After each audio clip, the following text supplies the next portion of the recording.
A ordem do dia de hoje é dividida em audiência pública e deliberação de requerimentos. O tema da audiência de hoje, concurso público e vínculo de experiência. Esclareço que esta audiência cumpre decisão do colegiado em atendimento ao requerimento número 3, 4, 5, 8, 13, 15, 29, 34, 38, 49, 50, 54, 57, 66, 91 e 102. Convido agora, por até 15 minutos, Fernando de Souza Coelho, professor de Administração Pública, Escola de Artes, Ciências e Humanidade na Universidade de São Paulo. Por até 15 minutos, Fernando. Boa tarde. Muito boa tarde, deputado Fernando Monteiro. Inicio agradecendo a esta comissão especial pelo convite de dialogar com vocês nesta audiência pública. Cumprimento, então, o deputado Fernando Monteiro, presidente dessa comissão, deputado Arthur Maia, relator, e deputado Tiago Mitrô, vice-presidente e autor do requerimento para o meu convite, a quem agradeço e estendo o cumprimento a todos os deputados e deputadas que estão nos acompanhando, colegas dessa sessão e servidores públicos. Eu faço uma apresentação breve como professor e pesquisador da área de administração pública na Universidade de São Paulo, há 10 anos trabalhando com o tema do concurso público, trabalho esse que inclusive iniciou em 2012 a convite da Escola Superior de Administração Fazendária, a ESAF, que foi fundida em 2019 com a ENAP, a Escola Nacional de Administração Pública, e como os senhores e as senhoras muito bem sabem, a ESAF, em nível federal, realizava muitos concursos públicos. E havia uma discussão no âmbito da ESAF, na oportunidade, com a Secretaria de Gestão Pública, de como modernizar o Instituto do Concurso Público a partir da sua instrumentalização gerencial. Então, é a partir deste trabalho e que venho realizando nos últimos 10 anos, igualmente com governos estaduais e municipais e algumas organizações públicas, que trago alguns subsídios ao debate. Parte do que eu vou falar está publicado em um artigo na Revista do Serviço Público, da ENAP, em 2018, intitulado "A Quantas Anda a Gestão de Recursos Humanos no Setor Público Brasileiro?", um ensaio a partir das disfunções do processo de recrutamento e seleção, os concursos públicos. Eu inicio fazendo um apontamento que reforço que colegas que me antecederam discursaram, que a questão do concurso público, se você observar pelo processo de recrutamento e seleção, nós devemos analisar as nomeações para os cargos em comissão, bem como analisar e reanalisar os cargos ou empregos temporários por prazo determinado ou cargo ou emprego sujeito a provimento compartilhado com particulares. Nesses casos, havendo o avanço no âmbito da PEC desses aspectos, nós devemos considerar, sim, os critérios de competência, conhecimentos, habilidades e atitudes, bem como critérios de equidade e diversidade na ocupação desses cargos. Afinal, o serviço público deve ser representativo da diversidade da população brasileira, então o binômio competência e diversidade é fundamental na ocupação desses cargos públicos, tal como nós temos ações afirmativas no âmbito dos concursos públicos. No que se refere aos concursos públicos, é muito importante, talvez, na emenda da PEC, considerando a Constituição de 1988 e o avanço do Instituto Jurídico do Concurso Público, que se organiza por prova ou prova e título, nós temos tido um experimentalismo de algumas etapas adicionais em concursos públicos no Brasil, nos 3 níveis de governo, que adicionam aferição de algumas competências, considerando habilidades. Muitas vezes as provas objetivas, elas conseguem mobilizar a aferição de um conhecimento, mas não conseguem ir além.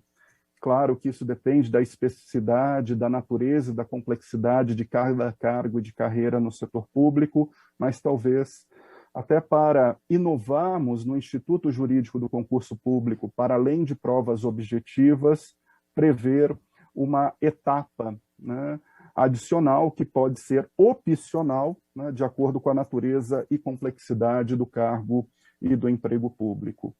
E, por mais que a discussão não esteja relacionada diretamente com a PEC, mas indiretamente, nós temos na Câmara dos Deputados, desde 2003, o PL 252, com 19 projetos apensados e que se encontra na CCJ discutindo um estatuto do concurso público no Brasil, que é fundamental para termos uma lei infraconstitucional para mediar a relação entre o que está na Constituição e o edital dos concursos públicos. E esse estatuto eu chamo para a questão além da segurança jurídica dos candidatos, que às vezes fazemos muito a discussão pela segurança jurídica, que é fundante, mas temos que pensar igualmente a forma de aprimorarmos a garantia do interesse público no concurso público, fazendo com que os resultados se aproximem do interesse público, considerando o perfil, né, das pessoas aprovadas e a sua vocação para o serviço público.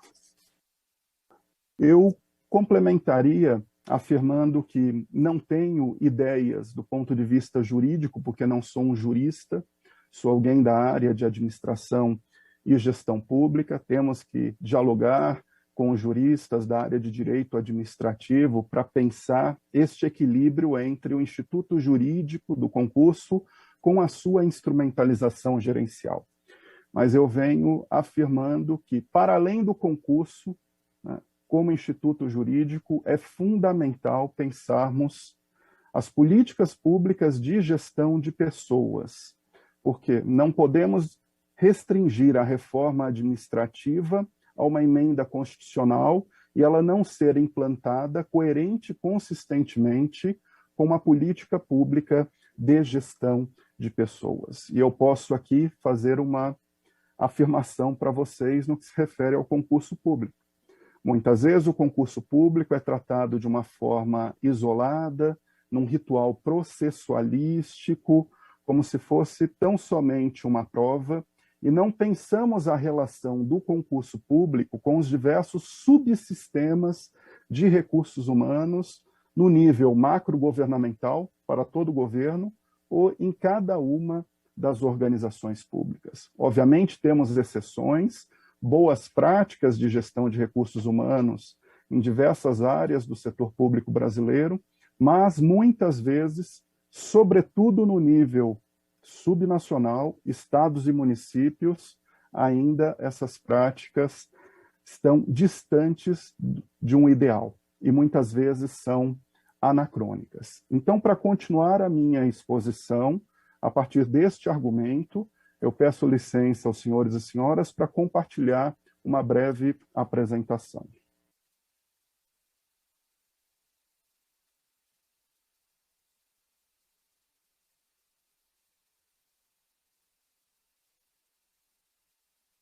Nas investigações que nós temos realizado na Universidade de São Paulo, com colegas e os nossos alunos de pós-graduação, nós temos partido das disfunções do concurso público no Brasil, como eu afirmei, muitas vezes tratado essencialmente como instituto jurídico isolado, com foco exacerbado no tempo, nos custos e no ritual processualístico, às vezes entre o tempo de aprovação do concurso e a sua realização, não há o tempo necessário para um processo de planejamento, e essa insuficiência ou ausência de planejamento, ela impacta sobre os resultados do concurso público. Nós precisamos repensar o concurso público a partir das suas relações com o sistema de ingresso no serviço público, porque, tal como ele se apresenta, muitas vezes os resultados do certame são indesejáveis. É o que nós temos afirmado a partir de diálogos com muitos gestores de pessoas, de organizações públicas brasileiras, que vão apontar que o perfil de pessoas aprovadas, considerando os seus conhecimentos, as suas habilidades, ou mesmo seus valores a partir da relação com a vocação para o serviço público, está distante do almejado. Então, o nosso argumento é que a reforma administrativa ela precisa estar integrada com um processo de políticas públicas de gestão. Isso é, a relação entre o instituto jurídico e a instrumentalidade gerencial. Quais são os problemas recorrentes que nós temos encontrado nos concursos públicos no Brasil? O predomínio de provas objetivas, muitas vezes concursos de uma única fase, baseado em questões de múltipla escolha, que não necessariamente conseguem aferir conhecimento e ficam muito aquém da aferição de algumas competências, como habilidades. Muitas vezes uma vantagem para quem tem tempo e recurso para se preparar, independente da vocação para o serviço público, uma noção de mérito, em alguns casos relacionada à aprovação no certame, mas após o ingresso, às vezes a discussão de mérito é esfriada, né, por um tabu isonômico, ou mesmo por pressões corporativistas, que eu, como servidor público, inclusive reconheço. Temos um aumento dos litígios e da judicialização dos certames. Isso está muito relacionado com a indústria do concurso público no Brasil, na relação com a preparação, né? Candidatos vão se preparar e às vezes até o cursinho oferece já toda a base, né, de apresentar, interpor recursos às provas e às questões, e todo esse processo tem levado a uma inibição à inovação nos concursos públicos, com uma excessiva simplificação das provas, né, para se evitar problemas. Mas o principal problema que nós temos observado é o desalinhamento entre as diversas etapas do concurso público, considerando o sistema de ingresso que eu ilustro para os senhores e para as senhoras neste instante. Quando pensamos o concurso público, a partir de um sistema de ingresso e relacionado com políticas públicas de gestão, ele envolve pelo menos 4 fases ou etapas. O planejamento da força de trabalho, muitas vezes definimos vagas em concursos públicos a partir de números cabalísticos ou interferências políticas que não levam em consideração o planejamento da força de trabalho. Muitas vezes temos editais que não são revisados, eles são republicados sem levar em consideração as atribuições e funções do cargo, não numa relação entre o presente e o passado, mas numa relação entre presente e futuro.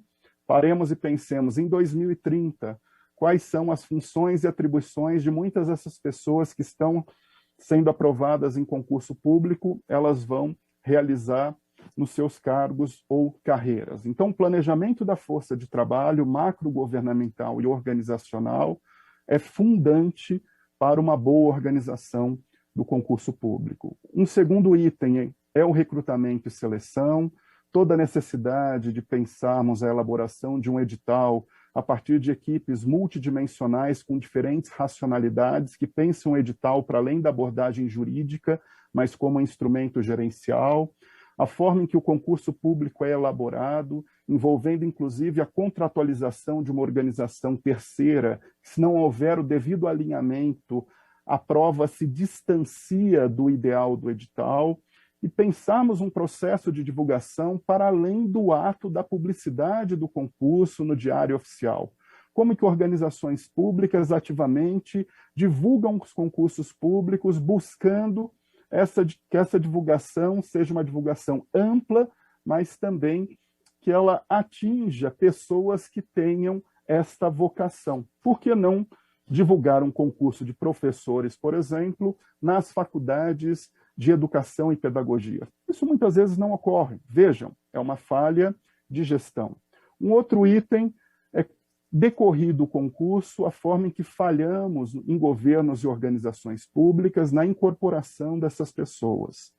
Às vezes as pessoas são incorporadas sem um devido processo de socialização, a alocação não leva em consideração as competências que essa pessoa tem a partir da sua vida pregressa ou da sua trajetória profissional.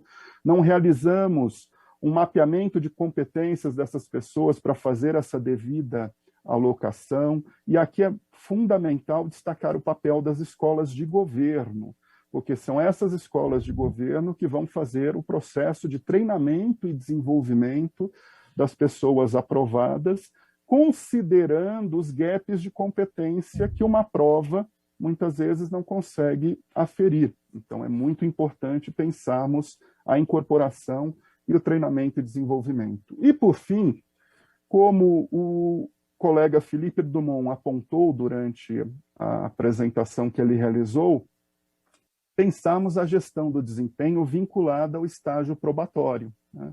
O estágio probatório se tornou no Brasil uma ficção, né? Então, eu fico imaginando pensarmos esse vínculo de experiência, tal como a PEC propõe. Se não conduzimos bem o estágio probatório, será que vamos conduzir bem um vínculo de experiência? Né? Como, então, nós podemos avançar com o estágio probatório? Compartilhando a minha apresentação para finalizá-la, eu quero, então, afirmar que é fundamental, né, pensarmos a PEC a partir de emendas constitucionais, mas elas têm que estar integradas com políticas públicas de gestão macrogovernamental ou organizacional. No Brasil, na última década, as políticas públicas de gestão foram secundarizadas, porque a dimensão se tornou econômico-financeira e não administrativa gerencial diante da crise econômico-financeira, sobretudo nos últimos 5 anos.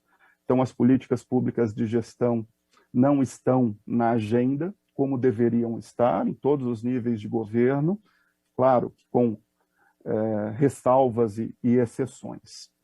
E, para finalizar, eu quero fazer uma afirmação. Por mais que, às vezes, no governo federal, tenhamos carreiras muito bem organizadas, são mais de 300 carreiras, né, em torno de 700 mil funcionários públicos, mas essa discussão precisa considerar a realidade da gestão pública subnacional. Estados, as 27 unidades da federação e os municípios, os 5.568 municípios no Brasil.